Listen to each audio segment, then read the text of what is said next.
My name is Charles Dubois, and I am 69 years old. After I paid the final installment on my daughter's $95,000 MBA degree, she threw a party in the backyard of the house I built with my own two hands. When the last guest finally left, she and her husband sat me down at my own kitchen table and handed me a spreadsheet. They told me I had 30 days to start paying them $2,000 a month in rent, or I had to get out. I didn't argue, I didn't raise my voice, I just made one phone call that changed everything. 1 week later, the new landlords arrived. Before I tell you what happened next and describe the look on my daughter's face when she realized what I had done, please let me know in the comments where you're listening to my story from. And I'd appreciate it if you'd hit that like button and subscribe if you believe that a child's ambition should never come at the cost of their gratitude. The party was in full swing by the time I came out of my workshop. Music I didn't recognize with a heavy pulsing beat vibrated through the floorboards of the deck I had built with Rose 30 years ago. My daughter Amara stood in the center of a circle of friends from her new corporate world. They all held glasses of champagne, laughing at something her husband Kyle was saying. Amara was glowing. She wore a white dress that probably cost more than my first car, and she looked every bit the successful executive I had sacrificed everything for her to become. I felt a surge of pride, but it was quickly followed by a cold, sharp pang of distance. She was the star of this universe, and I was just the aging planet she used to orbit. I tried to navigate through the crowd, carrying a tray of barbecue sliders I had spent the morning preparing. A young man in a tailored suit, a friend of Kyle's, bumped into me without an apology. He was busy gesturing towards my house, speaking loudly to his companion. "The bones are good," he said, his voice dripping with condescension. "But you'd have to tear it all down, of course. Imagine a sleek modern duplex right here. You could clear $1.5 million easy." I froze my hand, tightening on the tray. They were talking about my home, Rose's home. They were carving it up and selling it for parts right in front of me in my own backyard. I looked for Amara, hoping to catch her eye, hoping to see a flicker of defense for the place she grew up in. But she was laughing, completely absorbed in her own shining moment. She didn't even notice. I set the sliders down on a table and retreated to the edge of the yard near the rose garden. It was the one part of this property that was entirely my late wife's creation. The bushes were a little overgrown now, the weeds creeping in at the edges. Amara and Kyle had no time for gardening. Their lives were a series of meetings, networking events, and business trips. They had moved in with me over a year ago, a temporary measure they had said to save money after their lavish wedding. But their expensive cars were now permanent fixtures in my driveway, and their designer clothes filled the closets that Rose and I had shared. The house had started to feel less like a home and more like a high-end hotel where I was the live-in maintenance man. Earlier that day, Kyle had clapped me on the shoulder, not with affection, but with instruction. "Hey, Charles," he'd said, "make sure the lawn looks sharp for the party, okay? We have some important people coming." Important people. I looked out at the sea of strangers in my yard. Not one of them had come over to shake my hand to thank me for hosting. I was just part of the scenery. The old black man who came with the property. My mind drifted back to my workshop, to the scent of sawdust and old memories. On my workbench sat the old rocking chair I was refinishing. It was Rose's favorite. She used to sit there on the porch watching the sunset while I worked in the garden. She was the one who believed in Amara so fiercely. "She's going to do great things, Charles," she would say. "We have to give her every chance." And I did. After Rose passed, I made it my life's mission. Every penny I had, every drop of sweat went into giving Amara the life Rose dreamed for her. That $95,000 degree was the final brick in the castle we had built for our princess. I had drained my retirement accounts. I had even taken out a reverse mortgage on this very house, a secret I kept to myself, a dangerous gamble on my daughter's future success, and I had assumed her gratitude. Amara finally broke away from her friends and walked over to me. She didn't hug me, she just adjusted the collar on my shirt. "Dad, are you okay? You look a little lost." Her voice was flat, impatient. "I'm fine, honey," I said, forcing a smile. "I'm just so proud of you."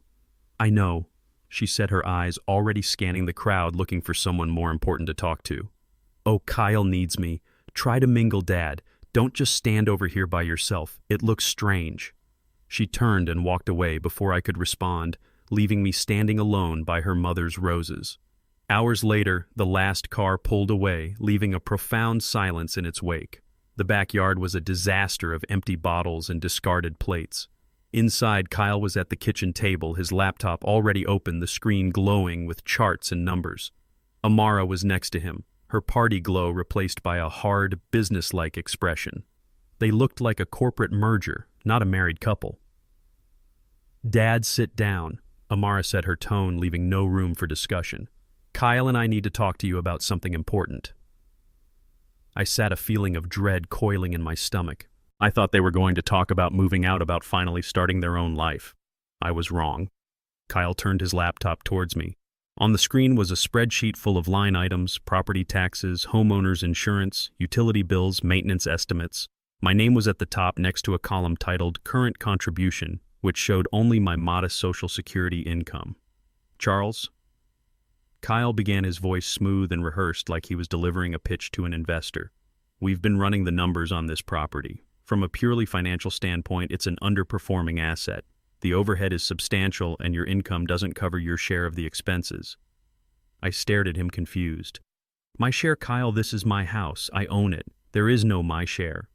Amara sighed, a sound of deep theatrical frustration. "That's the old way of thinking, Dad. We have to be practical.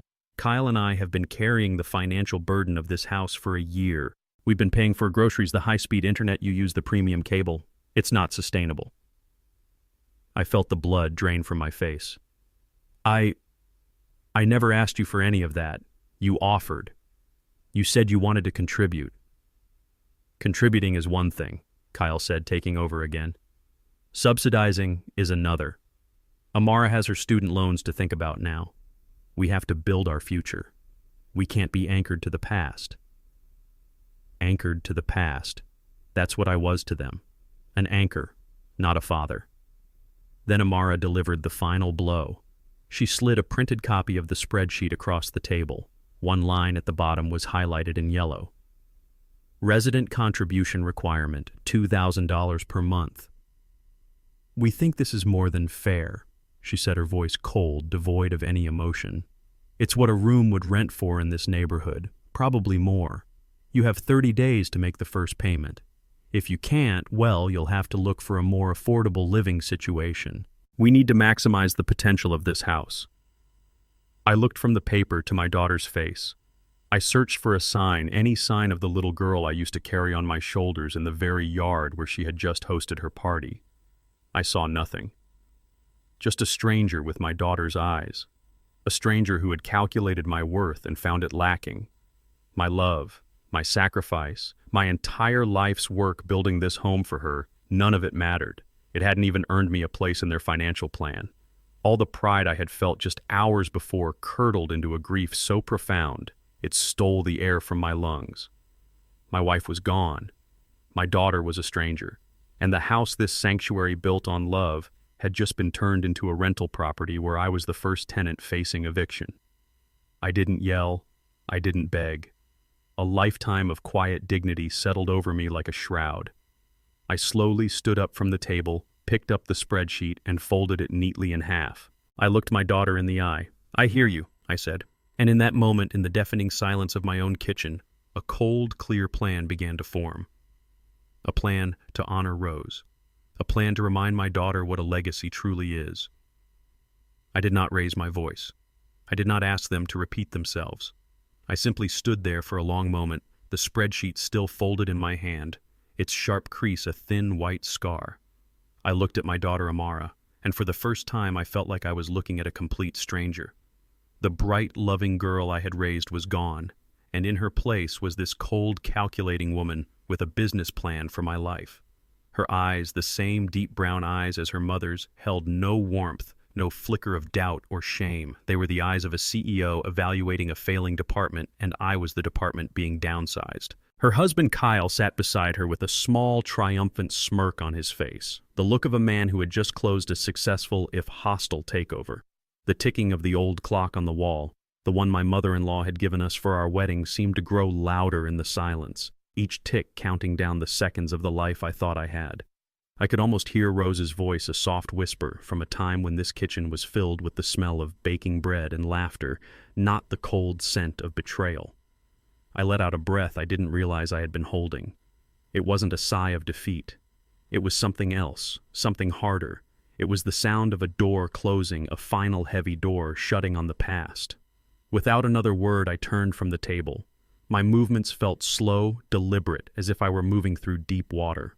I pushed my chair back in its legs, making no sound on the wooden floor I had laid myself. I walked out of the kitchen past the living room where Amara's graduation photo smiled down from the mantelpiece, a monument to a love I now realized was entirely one-sided.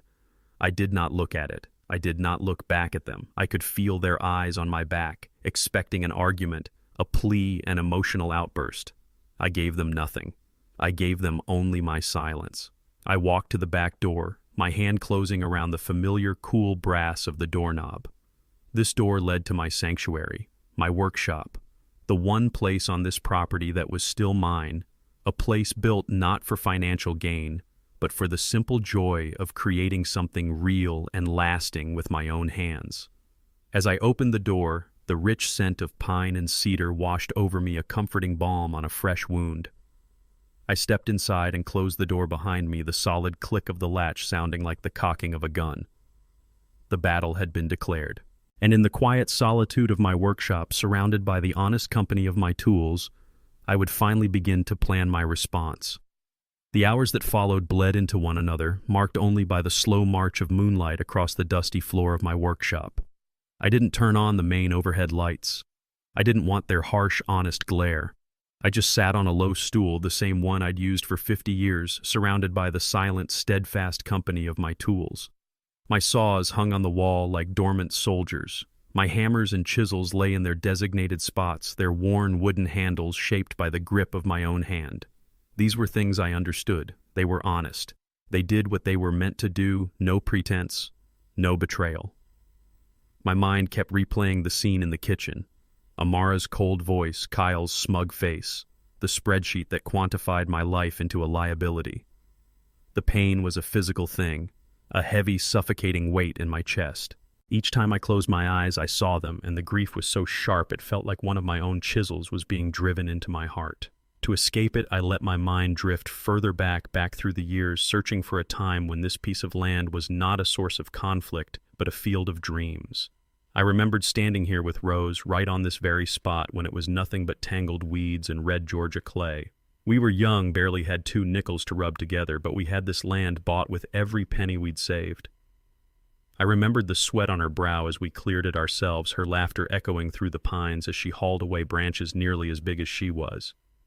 "We're building our forever, Charles," she'd said, her hands covered in dirt, her smile brighter than the midday sun. "A place where our family will always be safe." I could almost feel the phantom weight of the hammer in my hand as I framed the first wall. Rose right beside me, holding the beam steady. We learned as we went. We made mistakes. There were splinters and bruised thumbs, and days we were so tired we fell asleep on the subfloor covered in sawdust, dreaming of the finished rooms. When Amara was born, we brought her home from the hospital to this house. I remembered holding my tiny daughter in the half-finished living room, pointing up at the exposed rafters. "Look, little bird," I had whispered to her. "This is your nest. Your father built it just for you. Nothing can ever hurt you here." How hollow those words sounded now. The nest had been invaded. The little bird I had sworn to protect had grown wings, and she was now trying to push the old bird out. The grief began to burn the edges of it, hardening into something else. It was the slow, hot burn of anger. Not a wild, shouting anger, but a deep, cold, forge fire anger. The kind that melts down old metal so you can shape it into something new, something strong. They thought I was a relic, an old man to be managed and discarded. They had miscalculated. They had forgotten that the same hands that built this house from nothing could also, if necessary, decide its ultimate fate. My gaze fell upon a loose floorboard in the corner, one I had always kept that way on purpose. Beneath it lay a secret, a time capsule of our beginning. I knelt down, my old knees protesting, and pried the board up. There it was, the old iron box, cool and heavy in my hands. It wasn't locked. Rose never believed in locking things away from each other. I lifted the lid. The smell of old paper and fading ink filled the air. Inside, resting on top, were old black and white photographs of us during the construction. two smiling, hopeful kids against a backdrop of wooden frames and possibility. Beneath them were the blueprints, my own hand-drawn plans, the lines faded but still clear. And at the very bottom, the most important document of all, the deed to the property. I pulled it out, my fingers tracing the embossed seal. The paper was thick, official. I read the names typed in neat black ink. Charles Dubois and Rose Dubois, joint tenants with rights of survivorship. When she died, it became mine, wholly, legally, undeniably. My daughter's name was nowhere on it. My son-in-law's name was a foreign concept to this sacred text. As I held that deed, another memory surfaced, so clear and powerful it was as if Rose were standing right beside me in the workshop, her hand on my shoulder. We were signing the final papers with the county clerk, a stuffy little office that smelled of dust and bureaucracy. I was nervous, my hands sweating. Owning something so completely felt like an immense responsibility. Rose must have seen the worry on my face. She leaned over and whispered to me, her voice full of a fierce, protective love that was the bedrock of our entire lives.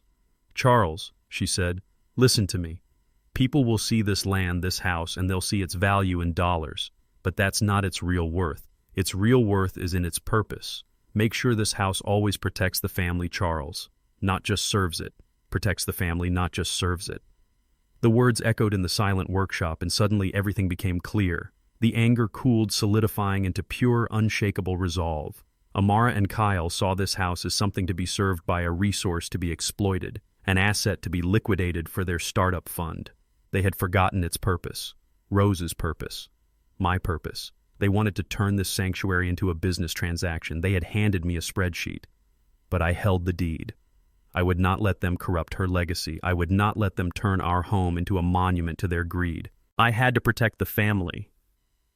But I realized now, with a clarity that cut through all the pain, that family wasn't just the people who shared my blood.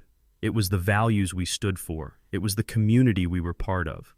It was the spirit of love and sacrifice that had been soaked into the very timbers of these walls. My daughter had made herself an outsider to that family. The house now had to be protected from her. I sat there for the rest of the night, the iron box open before me, the deed in my hand. I was no longer a grieving father. I was no longer a tenant facing eviction. I was the guardian of a legacy, and I knew exactly what I had to do. My plan would not be born of vengeance. It would be an act of preservation, an act of love, an act of honoring the promise I had made to my wife all those years ago. They had started this war with a spreadsheet. I would end it with a deed. The first light of dawn filtered through the grimy window of the workshop, casting long gray shadows across the floor. I hadn't slept. The night had been a long, slow journey through 40 years of memories, and I had emerged on the other side of it a different man. The deed to my home was still resting on the workbench beside me, its steadfast presence, a silent partner in the decision that had solidified in my heart. I knew what I had to do, but knowing and doing are two different things.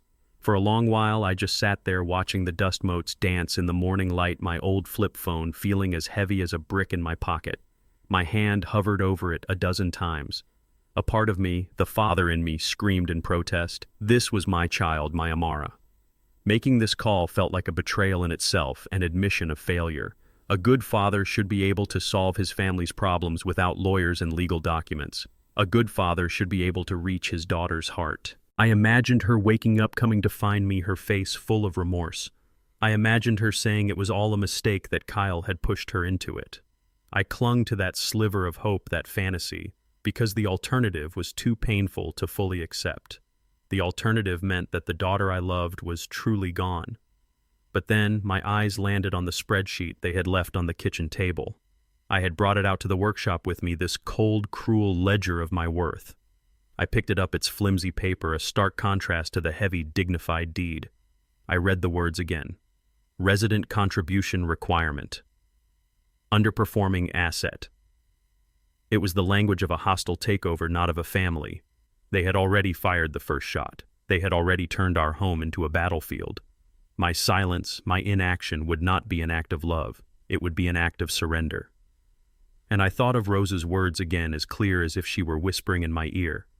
Protect the family. I finally understood. Protecting the family didn't mean enabling my daughter's greed. It meant protecting the very foundation of what our family stood for: love, respect, and legacy. The house was the symbol of that legacy. To protect it, I had to fight. My hand was steady now. I pulled out my phone, flipped it open, and scrolled through the contacts until I found the name David Chenault. He was a fine young man, the son of my old friend Marcus, a sharp lawyer who had a reputation for being honest and fierce. I pressed the call button. It rang twice. A professional voice answered. Chenault Law. Good morning, I said, my own voice sounding strange and formal to my ears. This is Charles Dubois. May I speak with David, please? A moment later, David's familiar, warm voice came on the line.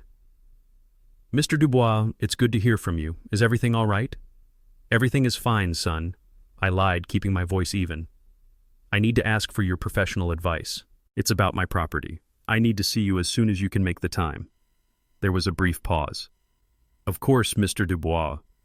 David said, his tone shifting, becoming more serious. How about this morning, say 10 o'clock at my office? I'll be there, I said. Thank you, David. I ended the call and placed the phone back on the workbench. A profound calm settled over me. The hesitation was gone, replaced by a clear, cold sense of purpose. The path was now set. There was no turning back. David Chenault's office was on the 12th floor of a new glass and steel building downtown, a world away from the familiar scent of sawdust and soil that defined my life. The waiting room was quiet and tastefully decorated with abstract art on the walls and a view of the city spreading out below. It was the kind of place that made you feel like your problems were small, but the fees would be large. When a young receptionist called my name, I followed her down a hallway to a corner office. David stood up from behind a large mahogany desk as I entered, a warm, respectful smile on his face. He was a tall man, impeccably dressed in a dark suit, but his eyes were kind. They were his father's eyes. Mr. Dubois, he said, extending his hand. Thank you for coming in. Please have a seat. Charles, son, I corrected him gently, shaking his hand. You're Marcus Chenault's boy. There's no need for formalities between us. He nodded, his smile becoming more genuine. Of course, Charles. Can I get you some coffee? Water?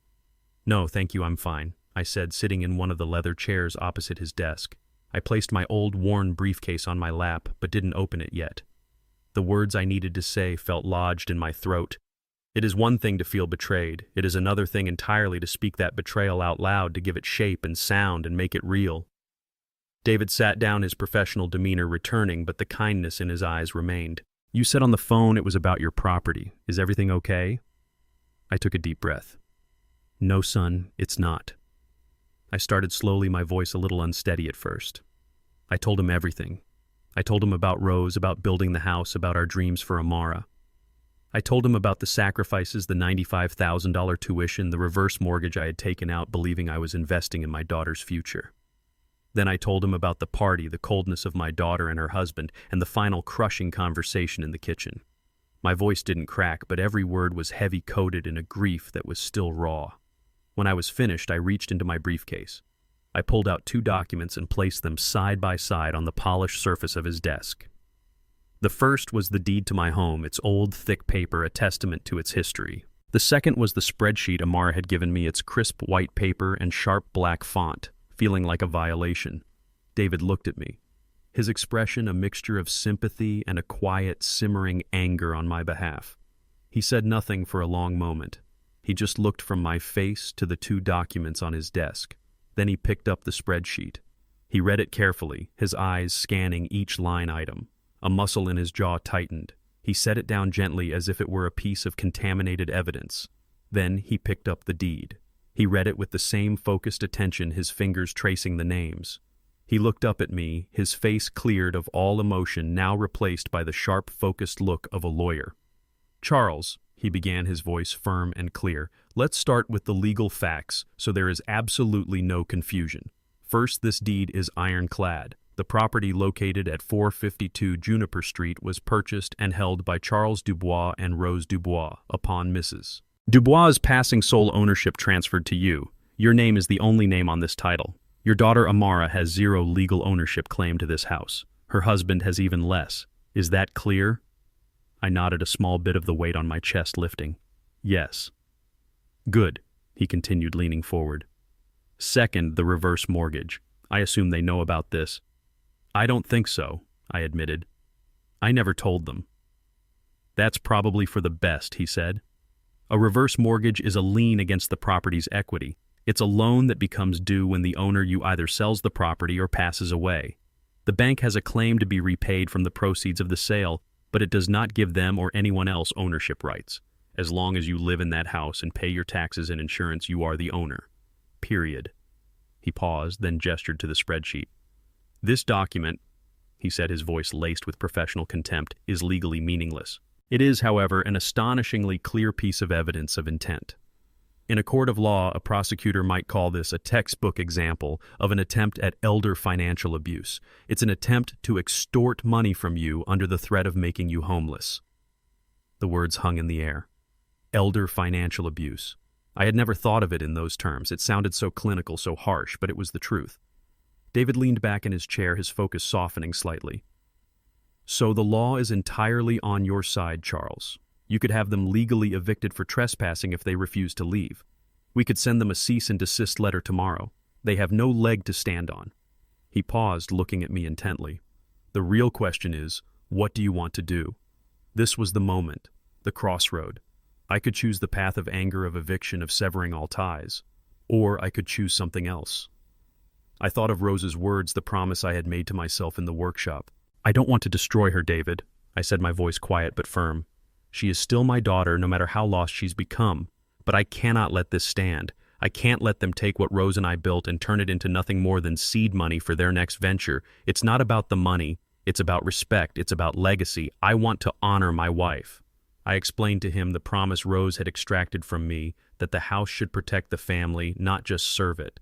I told him how Amara and Kyle only saw it as something to serve their ambitions. David listened, nodding slowly. He looked genuinely moved. To protect the family, not just serve it, he repeated softly.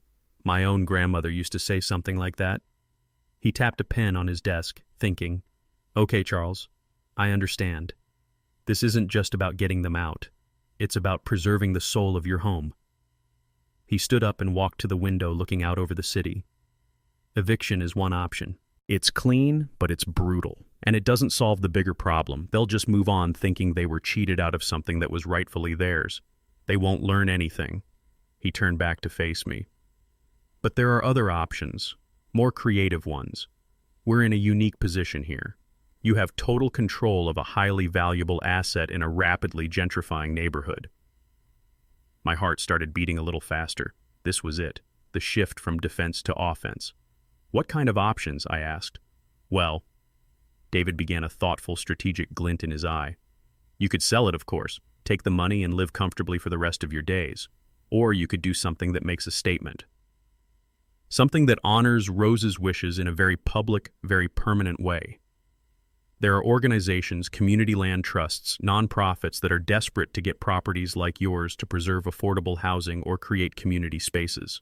They fight against the very kind of gentrification that has your son-in-law seeing dollar signs. A new idea, a new possibility began to take root in my mind. It was a radical thought, but it felt right. It felt like something Rose would have smiled at. It was a way to protect the house, not just from my daughter, but from the world that had corrupted her. Tell me more about these trusts, I said, leaning forward in my chair. For the first time in days, the suffocating grief began to recede, replaced by the clean, sharp air of a new purpose.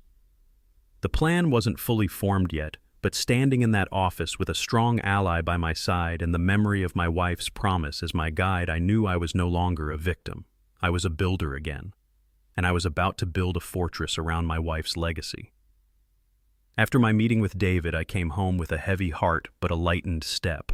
I had a plan, I had an ally, and most importantly, I had a purpose that was bigger than my own pain. David's advice was simple. Let them show their hand. Don't argue, don't engage, just observe, document everything. Their greed will make them careless. He was right. The change in the house was immediate. The false pleasantries stopped. The air grew thick with a cold, tense silence, the kind of quiet that precedes a storm. And then the little attacks began. It started with a post-it note on the refrigerator stuck right next to a magnet Amara had made for me in kindergarten, a clumsy clay handprint that I had cherished for over 20 years. The note was in Amara's perfect corporate handwriting. Rent due first of the month, 25 days remaining. I looked at it, this bright yellow square of disrespect, and felt a fresh stab of pain. This was my daughter, writing a rent reminder to her own father, in the house he built for her. I didn't take it down. I just took out my phone as David had instructed and took a clear time-stamped photo. A few days later, another note appeared next to it. Late fees will apply. Then another. Please note that failure to pay constitutes a breach of residency. It was as if she were communicating with a deadbeat tenant, not the man who taught her how to ride a bike in the driveway just outside. Each note was another photograph, another piece of evidence added to the growing file on my phone.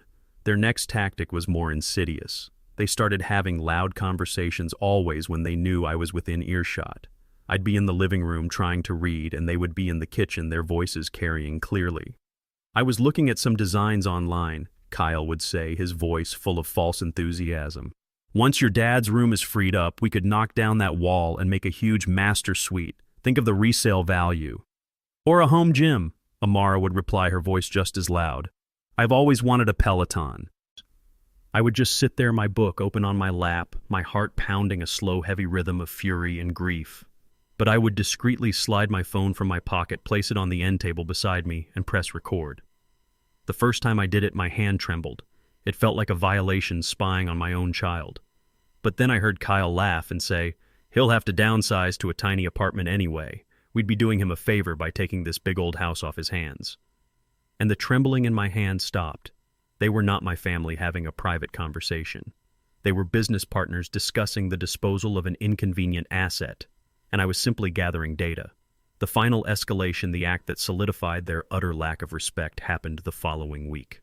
I was in my workshop sanding down Rose's rocking chair when I heard unfamiliar voices in the house.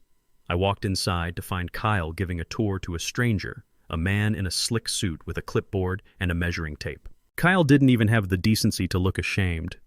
Charles, he said with an unnervingly bright smile, this is Mr. Davison. He's a top real estate agent in the area. We're just getting a preliminary market appraisal for our financial portfolio, you know. Mr. Davison gave me a cursory nod, his eyes already scanning the living room, dismissing my life's possessions as clutter. Good structure, he said to Kyle, ignoring me completely. You'd need to gut the kitchen, obviously, and this paneling is dated, but the location is everything. I stood there, a ghost in my own home, as this stranger walked from room to room, pricing my memories.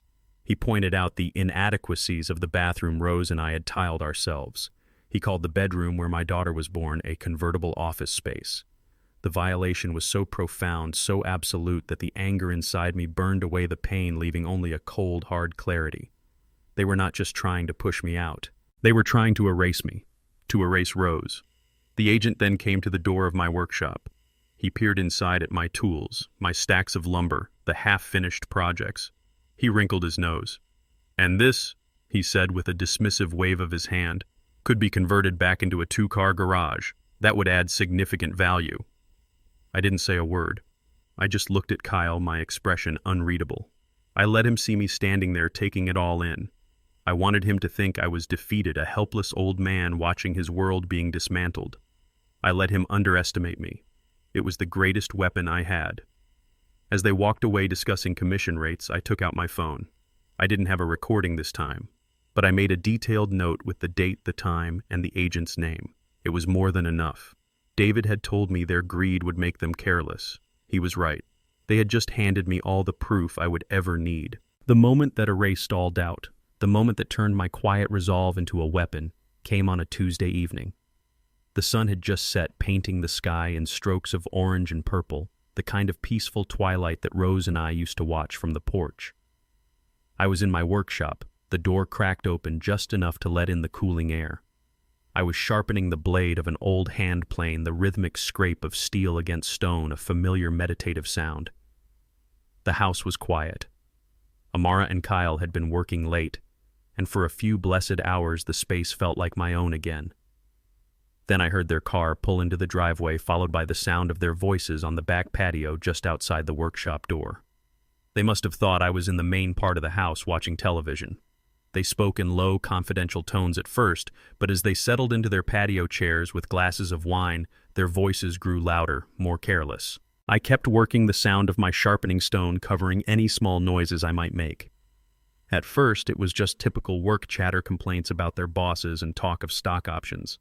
Then I heard Kyle mention my name. I froze my hand stilling on the plane blade. "Has Charles said anything more about the rent?" Kyle asked. "No," Amara replied, a weary sigh in her voice. "He just gives me this look, this sad, disappointed look. It's unnerving." "Let it be unnerving," Kyle said dismissively. "Don't let him guilt you, Amara. This is a business decision. Are you starting to get cold feet?" There was a pause. I held my breath, every fiber of my being straining to hear her answer. A tiny foolish part of me prayed she would say yes. "I don't know, Kyle," she said, her voice barely a whisper. "It just feels harsh. He's my father." "He's an obstacle." Kyle's voice was sharp, cutting through the evening air. "He's an old man sitting on a gold mine he doesn't know what to do with. Listen to me. The $2,000 a month in rent is just the first step. It's the leverage. Once he starts paying, he legally establishes a tenant relationship. It weakens his position. It gives us a foothold." My heart was hammering against my ribs. My hand moved slowly, silently toward the phone on my workbench. I remembered David's words, "Document everything." With a surgeon's care, I unlocked the screen, opened the voice recorder app, and pressed the bright red button. I placed the phone carefully on a stack of old rags to muffle any sound. "A foothold for what?" Amara asked, her voice sounding stronger now, the brief flicker of conscience already extinguished. And then Kyle delivered the final damning verdict.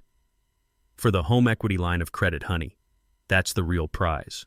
I talked to a guy at the bank. Based on the market appraisal we got, we can pull at least $50,000 out, maybe more, once we demonstrate control of the property. That's our seed money. That's the capital for our startup. This isn't just about the rent, Amara. It's about getting our hands on the $750,000 in equity this place is sitting on. He's never going to use it. It's just sitting there dying. We can make it work for us." I stood motionless in the shadows of my workshop, listening to my daughter and her husband plot the theft of my entire life's work. They weren't just planning to push me out. They were planning to gut the financial core of my home, the value Rose and I had painstakingly built over 40 years to fund their own ambitions. The love, the sweat, the memories, to them, it was all just a number on a balance sheet, a resource to be plundered. "And what about him?" Amara asked. "What happens to him after we get the money?" "He'll be fine," Kyle said with a chilling lack of concern. "He can get a small apartment somewhere. We'll even help him with the first month's rent if it makes you feel better. It's for the best for everyone. We get our future, and he gets a simpler life." I listened until their conversation drifted to other things, until they finished their wine and went inside. I stood in the dark for a long time, after the silence of the workshop feeling sacred. Then I reached for my phone and pressed stop. I put the phone to my ear and played it back, my own private hearing. Hearing their voices again, stripped of all plausible deniability, was like a baptism in ice water. Every last drop of fatherly sentiment, every lingering hope that this was all a misunderstanding, was washed away. There was no confusion. There was no mistake. This was who they were. The recording was more than just legal evidence. It was my liberation. It was the final brutal permission I needed to do what had to be done. Any guilt I had about involving lawyers, any hesitation about fighting my own child, vanished. They had mistaken my quiet dignity for weakness. They had mistaken my love for foolishness. They had made a terrible, terrible miscalculation, and I now held the proof of it, a digital ghost of their own greed ready to be brought into the light. The following week, David and I walked into the offices of the Atlanta Community Land Trust. It was nothing like David's polished corporate suite. The office was on the ground floor of a renovated brick building in a historic neighborhood. The furniture was simple and functional. The walls covered not with abstract art, but with framed photos of community gardens, neighborhood block parties, and families standing proudly in front of newly renovated homes. It felt real. It felt like a place where people mattered more than profits. A woman with a kind, intelligent face and hair in elegant silver braids rose from behind a desk to greet us. Her name was Evelyn Peters, and she was the executive director. As we sat down in her modest office, she looked at me with a warm, perceptive gaze. "David has told me the basics of your situation, Mr. Dubois," she said, her voice calm and steady. "But I would like to hear from you." "Why us?" I took a moment gathering my thoughts. This was the most important part. I needed her to understand that this was not a spiteful act against my daughter. It was an act of devotion to my wife. My wife, Rose. She was the heart of our neighborhood. I began, my voice filled with a warmth I hadn't felt in weeks. She believed that a home wasn't just the four walls you lived in. It was the community you helped build. She organized the first neighborhood watch. She ran the bake sale at the church that paid for new books for the local school. When a young family moved in down the street and couldn't afford paint, Rose organized a crew of neighbors and we all spent a Saturday painting their house for free. That was her spirit: generosity, community. She believed in lifting people up, not pricing them out. I slid a photo of Rose across the table, a picture of her smiling in her garden. Evelyn Peters picked it up and looked at it with genuine respect. She sounds like a remarkable woman. She was, I said. When my daughter and her husband, when they told me their plans for my home, to sell it to the highest bidder, to tear it down and replace it with a luxury box that none of our old neighbors could afford, I knew it would be the final betrayal of everything Rose stood for. Selling it for a pile of cash would feel like selling her memory. I can't do that. This house needs to continue her work. Your organization, from what David has told me, you fight to keep communities like ours together. You believe in homes for people, not just assets for investors. That's why I'm here. I want my home to continue to be a home in the truest sense of the word. David then took over, laying out the legal framework he and Evelyn had been discussing. What we propose, he explained, is the creation of an irrevocable trust. It will be named the Rose Dubois Legacy House. Hearing the name spoken aloud sent a shiver of pride down my spine. Charles will transfer the deed of the property into this trust. The Atlanta Community Land Trust will be named the sole trustee and administrator. Evelyn Peters nodded, her focus sharp. And in return, she added, looking at me, the land trust will purchase the development rights to the property from you, Charles. This means we are legally bound never to sell the property to a private developer for market-rate housing. Its purpose will be locked in perpetuity. The funds from this purchase will be yours. It will be enough to comfortably pay off the existing reverse mortgage and provide you with a significant nest egg for your future. It's not the full market value he would get from a developer, David clarified, but it's a substantial fair amount that secures Charles's financial future while achieving his primary goal, preserving the home's purpose. Our purpose for the house, Evelyn continued, would be to provide stable, affordable housing for community-focused individuals. Think of a young teacher who works at the local school, or a struggling artist who enriches our neighborhood, or a social worker. People who build communities but are often priced out of them. The residents would be selected based on their contribution to the neighborhood, ensuring Rose's spirit of service lives on. It was perfect. It was more than I could have hoped for. It was a plan that turned my pain into a promise. It transformed an instrument of greed into a sanctuary of hope. They spent the next hour walking me through the paperwork, the dense legal language that would build a fortress around Rose's legacy. I understood every clause because it was built on a foundation I recognized the protection of something precious. Finally, David slid the last document in front of me. It was the deed transfer. My hand was steady as I picked up the pen. This was it, the decisive move. I looked at the line, waiting for my signature, the name, Charles Dubois. For a moment I saw Rose's hand next to mine, her reassuring presence guiding me. I was not losing a house. I was planting a tree, one that would shelter others for generations to come. I signed my name. The stroke of the pen was firm, clear, and final. I pushed the paper back across the desk. A feeling of profound peace settled over me. A peace I hadn't felt since before Rose died. I had fulfilled my promise. I had protected our family, the real family of values and community that we had built together. Evelyn Peters looked at me, her eyes shining with unshed tears. "Thank you, Charles," she said softly. "You have given this community and your wife's memory a beautiful, lasting gift." The week after I signed the papers was the quietest I have ever known. I moved through the house like a phantom, my presence acknowledged only by the occasional cold glance from Amara or a dismissive grunt from Kyle. They treated me like a piece of furniture they were waiting to have hauled away. They didn't know that the final arrangements had already been made, that the wheels of a new future were already turning. My silence was not the silence of defeat. It was the calm, focused silence of a man who knew the final outcome of a game his opponents didn't even realize they were playing. I didn't pack everything. I packed what mattered. From the bedroom I had shared with Rose for 40 years, I took down our wedding photograph. I carefully wrapped her collection of porcelain birds, each one a gift from me on our anniversary. From the kitchen I packed her handwritten recipe book, its pages stained with flour and love. I went through my life curating the memories, separating the things with price tags from the things that were truly priceless. The expensive sofa they wanted to replace the big screen television, they always had control of the state-of-the-art kitchen appliances, I left it all. It was just stuff. It was the shell of a life, not the soul. One afternoon, Amara found me in my bedroom carefully placing Rose's old gardening hat into a small cardboard box. She leaned against the doorframe, arms crossed, a smug, pitying smile on her face. It was the look of a victor observing the vanquished. "Finally packing up, Dad?" she asked, her voice dripping with condescension. "I was wondering when you'd finally accept reality. The first of the month is just a couple of days away." I didn't look at her. I just continued to fold a tissue paper over the fragile hat. She pushed off the doorframe and walked further into the room, her arrogance filling the space. "Don't worry," she said, her tone sickeningly cheerful. "We'll take good care of our house. It's really for the best, you know. A big place like this is just too much for you to handle at your age. You'll be much happier in a small, manageable apartment." Every word was a small, sharp jab designed to reinforce her dominance, to remind me of my supposed helplessness. I felt a surge of hot anger, a desire to wipe that smug look off her face, to tell her exactly what was coming. But I held my tongue. I thought of David's advice. I thought of Rose's legacy.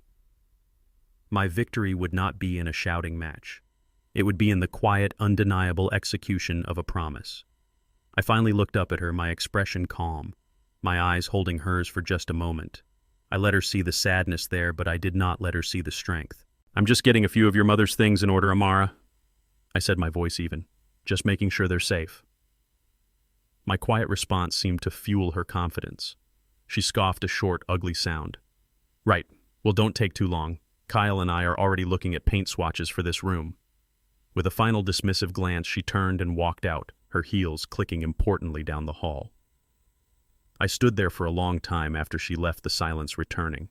I felt a profound sorrow, not for myself, but for her blindness, for the catastrophic miscalculation she was making. She was so focused on the material prize, so sure of her own cleverness, that she couldn't see the truth right in front of her. She thought she was watching a surrender. She had no idea she was witnessing the final quiet preparations for a revolution. I carefully placed the lid on the box of memories and sealed it shut. Everything was now in place. All I had to do was wait. I was gone before the sun came up. I left a key on the kitchen counter, not for them, but as a final symbolic gesture of letting go. I didn't need a key anymore. I drove away from the house I had built, the porch where I had kissed my wife, the yard where I had taught my daughter to walk, and I did not look back. My new apartment was small, clean, and blessedly quiet. It was filled with boxes, but the few things I had unpacked, the photo of Rose, her rocking chair, my favorite tools, made it feel more like a home than that big empty house had in a very long time. As I sat by the window with a simple cup of black coffee, I knew exactly what was happening back at the house. The first of the month, the deadline. I could picture it perfectly. Amara and Kyle would be sitting at the kitchen table, the very table where they had passed their judgment on me. They wouldn't be eating the simple oatmeal I used to make. No, they would be having something expensive, something they considered a reward for their cleverness. Perhaps avocado toast on artisan bread, or coffee from some exotic beans Kyle had ordered online. I could hear their conversation in my mind, the smug, confident tones of conquerors dividing the spoils. "Did you call the contractor about knocking down that wall between your dad's old room and ours?" Kyle would ask, sipping his coffee. "I want that master suite framed out by the end of the month." "I'll do it today," Amara would reply, scrolling through her phone, probably looking at designer furniture. "And I've scheduled painters for next week. I'm thinking a nice minimalist gray for the whole main floor, something clean, something that doesn't smell like old memories."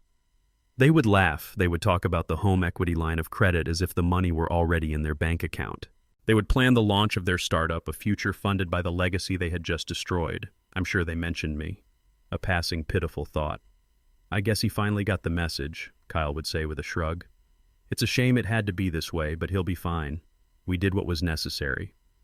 They would feel powerful. They would feel in control. They would look around at the walls I had built, the floors I had laid, the garden Rose had planted, and they would see nothing but a dollar sign, an asset that was finally rightfully theirs.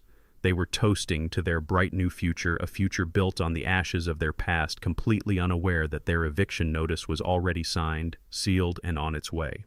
They thought the story was over. They had no idea that the most important chapter was about to knock on their front door. And I, sitting in my quiet new beginning, just looked at my watch. It was almost 10 o'clock, right on schedule. I was not there to see it myself, but David and Ms. Peters recounted the entire event to me with such clarity that I can play it in my mind like a movie. They told me that as they walked up the path I had laid with field stones 40 years ago, they could hear the faint sound of music and self-congratulatory laughter coming from the kitchen window.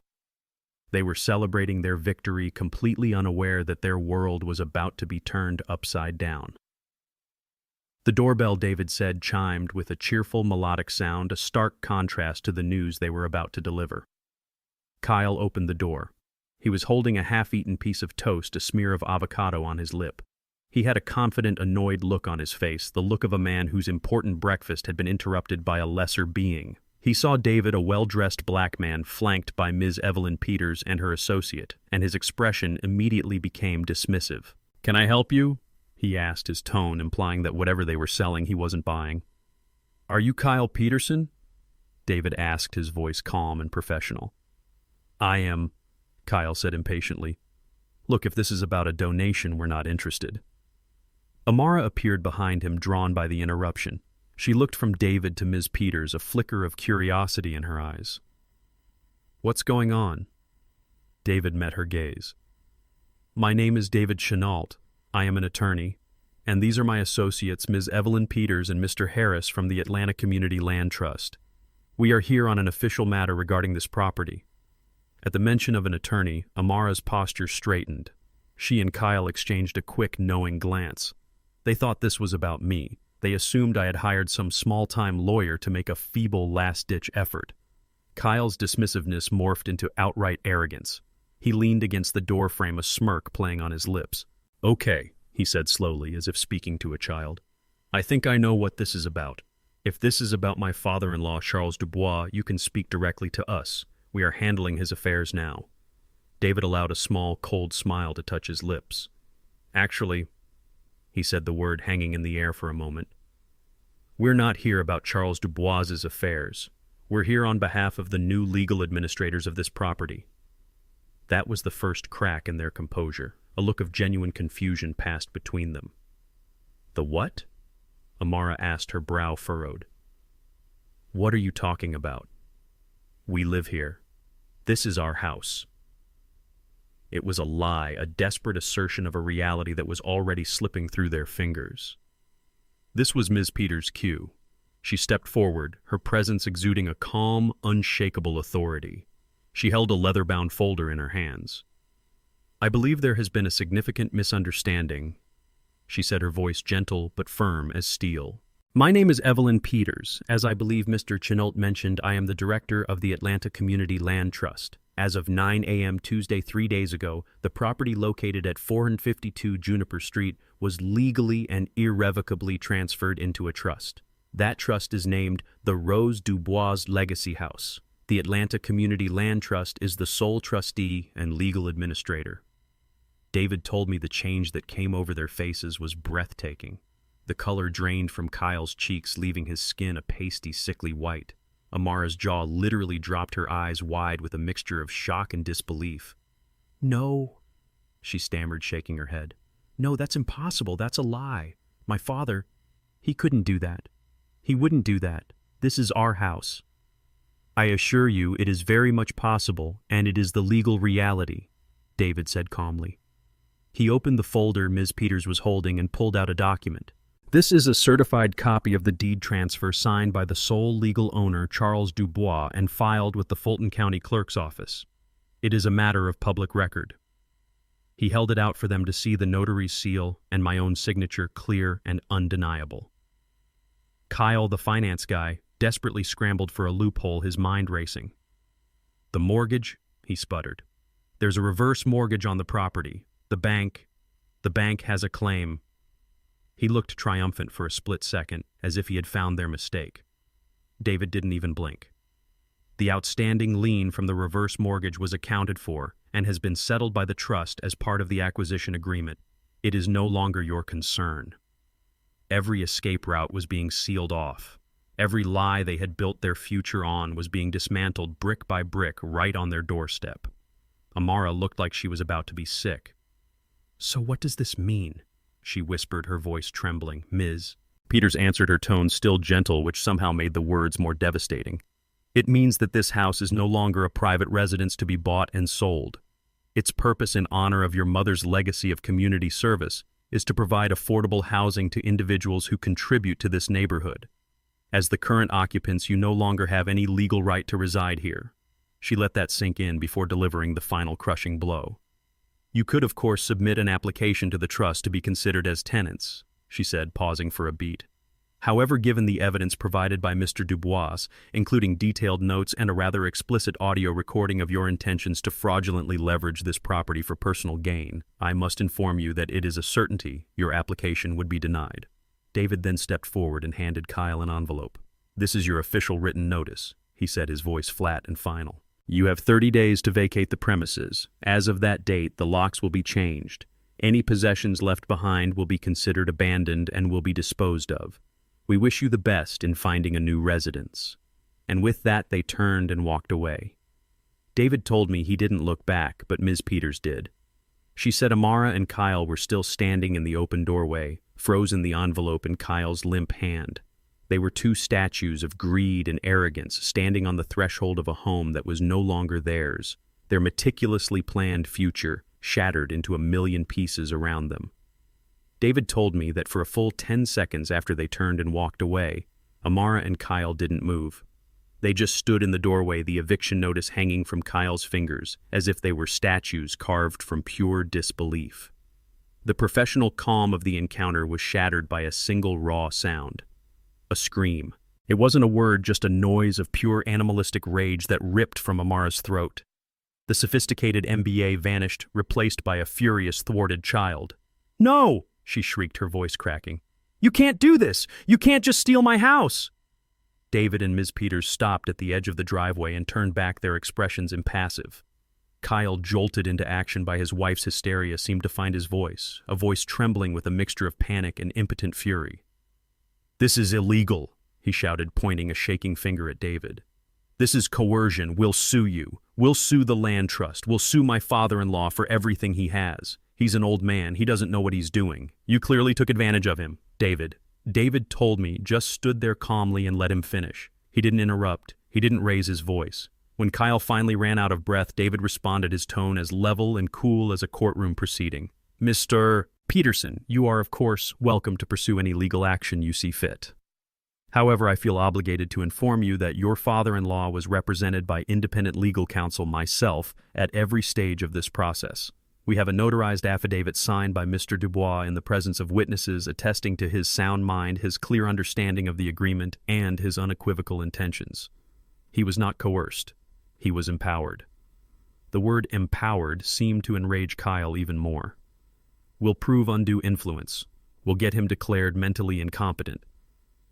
This, David said, was when he decided to end the conversation. He took a small step forward. "Before you spend a great deal of money on that particular legal strategy," he said, his voice dropping slightly, becoming more serious, "you should probably consider the evidence that would be presented in court during discovery. For example, the multiple photographs of handwritten notes demanding rent, the detailed log of your conversations, and of course," he paused for effect, "the audio recording." The mention of the recording was like a physical blow. Amara's screaming stopped abruptly. Kyle's face, which had been red with anger, turned a ghastly shade of white. They stared at David, their mouths slightly agape. "The recording," David continued, his voice relentless, "in which you and your wife explicitly outline your plan to use rent payments as leverage to gain control of the property and then take out a line of credit against its equity to fund your personal business venture. I have to wonder, Mr. Peterson, which piece of evidence a judge would find more compelling in a case about undue influence. Your baseless accusations or a recording of your own voices plotting to financially exploit an elderly parent." That was it. That was the checkmate. There was no argument left. There was no threat they could make. Their own greed, their own words had been turned into an inescapable trap. Kyle's shoulders slumped. The fight just seemed to pour out of him, leaving an empty, defeated husk. Amara stared at David, her eyes wide with horror, not at what she had done, but at the fact that she had been caught. The reality of her situation crashed down on her all at once. There would be no master suite. There would be no startup fund. There would be no $750,000 of equity. There was only this eviction notice and the public legal proof of her own monstrous betrayal. Her rage collapsed into desperate, ugly sobs. She turned to Ms. Peters, her face streaked with tears. "Please," she begged, her voice now that of a pleading child. "He's my father. He wouldn't really do this. He wouldn't just throw me out on the street. It's a mistake. Please just tell him we're sorry." David told me this was the saddest part of all. Ms. Peters looked at my daughter not with anger, but with a profound and weary sorrow. "Young lady," she said, her voice soft but unwavering, "your father did not do this to you. He gave you every opportunity. He gave you his entire life savings for your education. He gave you a home. This is the consequence of the choices you and your husband made. I am sorry, but there is nothing more to be said." And with a final compassionate nod, she and David turned and walked to their car, leaving my daughter and her husband standing alone on the porch of the house they had tried and failed to steal. Their future had evaporated before their very eyes.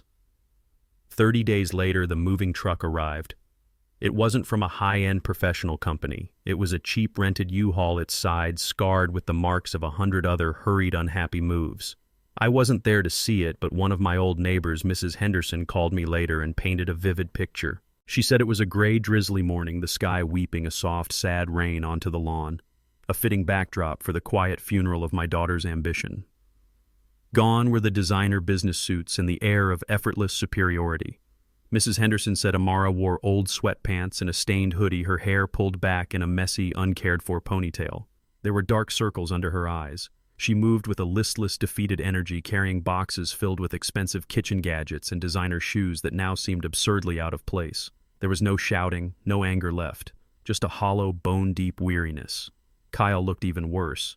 His usual confident swagger was gone, replaced by a sullen, hunched-over posture. He moved the heavy furniture with a grim, resentful silence, his movements jerky and inefficient. They didn't speak to each other. They moved around the property like two ghosts haunting the scene of their own spectacular failure. The beautiful modern patio furniture they had bought was loaded onto the truck, looking cheap and forlorn under the gray sky. Mrs. Henderson said the most telling part was the silence. There was no friendly banter, no calls of "lift with your knees." There was only the scrape of boxes on the driveway, the heavy thud of furniture being loaded, and the soft, persistent patter of the rain. They worked with their heads down, avoiding eye contact with the few old neighbors who watched discreetly from their windows. The whole neighborhood had heard the story. There was no sympathy for them, only a quiet, final judgment. As the last box was loaded, Amara apparently stood for a long moment and just looked at the house. The house I had built. The home she had so casually tried to monetize. Mrs. Henderson couldn't see my daughter's face clearly, but she said her shoulders were shaking. It might have been from the cold, or it might have been from the crushing weight of what she had lost. It wasn't just a house. It was a history. It was a family. It was the unconditional love she had mistaken for a financial asset and had liquidated for nothing. Then, without a word, she got into the passenger seat of the truck, and Kyle drove them away, leaving behind nothing but an empty house and the echo of their own profound and self-inflicted ruin. A month passed. The autumn rains gave way to a crisp, clear November. My new apartment, the one I had found on the quiet, tree-lined street a few miles from my old neighborhood, began to feel like a home. It was small, just 2 rooms, but the morning sun flooded the living room, and from my window I could see a small park where children played after school. All my boxes were unpacked. Rose's rocking chair sat by the window, catching the best of the light. Her photograph had pride of place on my bookshelf. My tools were neatly arranged in a converted closet, ready for any small project I felt like starting. I had expected to feel a sense of triumph, a surge of satisfaction at having won, but it never came. When I thought of Amara and Kyle, I felt no pleasure in their defeat. I only felt a deep, aching sadness for the daughter I had lost, a sorrow for the choices she had made that led her so far from the values her mother and I had tried to teach her. Vengeance, I realized, is a hollow victory. It leaves a bitter aftertaste. What I felt instead was something far quieter and much more profound. I felt peace. It was a peace that came from a profound sense of relief. The constant low-grade tension that had filled my old house for the last year was gone. The weight of my daughter's expectations, of Kyle's ambition, of my own silent, simmering resentment, it had all been lifted. I slept through the night for the first time in months. I woke up in the morning, made myself a simple cup of coffee, and the only agenda for the day was my own. My life became a collection of simple, quiet joys. The smell of wood shavings from a small birdhouse I was carving for Mrs. Henderson's grandson. The taste of the coffee I could now afford to buy from the good roaster downtown. The sound of old jazz records playing on the small record player I had bought myself. I had paid off the reverse mortgage. The rest of the money from the trust was sitting safely in the bank, more than I would ever need. For the first time, I felt financially secure, but more importantly, I felt emotionally secure. I was no longer an asset to be managed or a liability to be endured. I was just Charles, a man in a quiet apartment living a quiet life surrounded by the few things that truly mattered. And it was enough. It was more than enough. This whole experience taught me a hard but necessary lesson. A house is built with wood and nails, but a home is built with love and respect. My daughter and her husband saw only the market value of the property, but they were blind to its true worth, a worth measured in 40 years of shared dreams and sacrifices. In the end, protecting the legacy my wife and I built meant letting go of the physical structure itself. It taught me that true wealth isn't what you own, but what you stand for, and that a legacy isn't what you leave to your family, but what you leave inside them. What do you believe is the most important legacy to leave behind? Share your thoughts in the comments below.